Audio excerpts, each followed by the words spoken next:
Welcome back, fellow gamers. I want to talk to you today about how you can grow a Magic the Gathering player base in your area, especially if one is lacking, or maybe you have a small one and you want to bolster the numbers.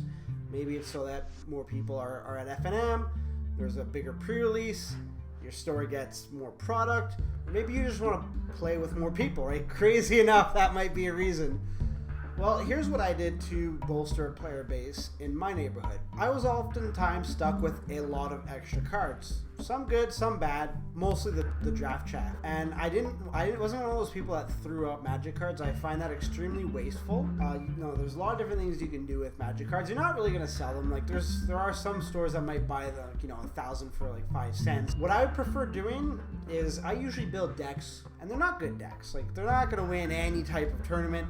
Nobody who plays Magic will want these decks. But I'll usually see the decks, I'll make them one colored, like a red versus blue and black versus white. And from there, I'll go and try to put in a theme. So in black, it might be vampires, or white, it might be like soldiers, as an example. I try to pack those in for themes, and I package them in twos, and then I put my ad on Craigslist saying free Magic cards. And yeah, I'm giving away cards for free. What happens though is I also include a rare in there. Now, it's not usually an expensive rare. Like, I've gotten rid of a lot of clones that way. But sometimes, there are some exciting ones, like 7 drops, like a Sylvan Primordial.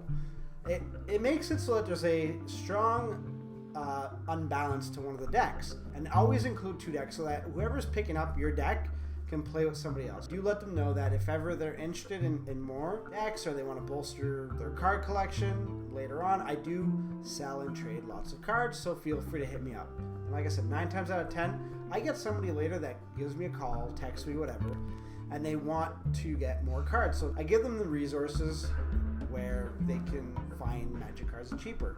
And when I sell them, and when I sell new player cards, I'll generally do it at about 50%. I don't do it for the big ticket items, but if it's like a $3 or $4 card, I'd rather reinvest in the community. Now what happens is that you get people that generate interest in their decks. So because, let's say, a Sylvan Primordial is in the green deck facing off against a blue deck, yeah, you can clone that Sylvan Primordial, but you probably want something else that destroys that, so you go and you start looking for other cards. So it gives players a palpable taste for Magic, and that earning to want to get more involved, customize your deck. I would say I've probably brought in about a good 50 or 60 players in the Montreal area from doing this, and it was just really throwing out my cards that I would have never sold or traded.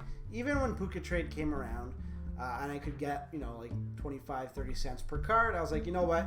I think the better investment is to just give it to players, not spend money on shipping, not worry about nickel and diming every single card in my collection. And again, with the high ticket items or the cards that are worth like over $10, definitely I will like treat those as a different beast. But cards that otherwise wouldn't be able to move, there's no reason for me to hang on. And even worse, why would I go and throw them out? Give them to somebody. You need to give back to the Magic community. If you want a Magic community, the change starts with you. You need to put the ball in motion. You need to do some recruitment. And whether that's giving away some cards for free, great. That's the price to pay if you do want that Magic the Gathering community. Look, maybe you don't want extra like 30 or 40 players in your local meta. Maybe you are just, looking at playing games with your friends, and it ends there. You still benefit from bringing new players into the game because they're driving the local economy. So if your local gaming store is missing players on a regular basis, they can't even fill a top 8, then yeah, it makes it beneficial for you to get these players. And then even taking it a step further, you introducing new players to the game, you are their access point into the game, where they might come to you for trades or even trying to buy some cards. So you get more trading partners. You can potentially sell the cards that you wouldn't want to go to a local game store to sell. There's a lot of benefits to bringing new people into the game, and it's only costing you your draft chaff. The stuff that you wouldn't use, and maybe a few rares here and there that you would maybe get 25 cents. I would love to know your tricks or what you've used to generate and foster a Magic the Gathering player base in your area. Thanks for watching.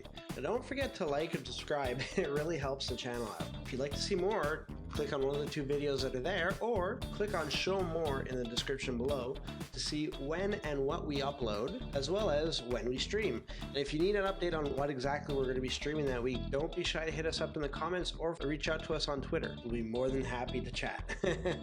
Until next time, good gaming.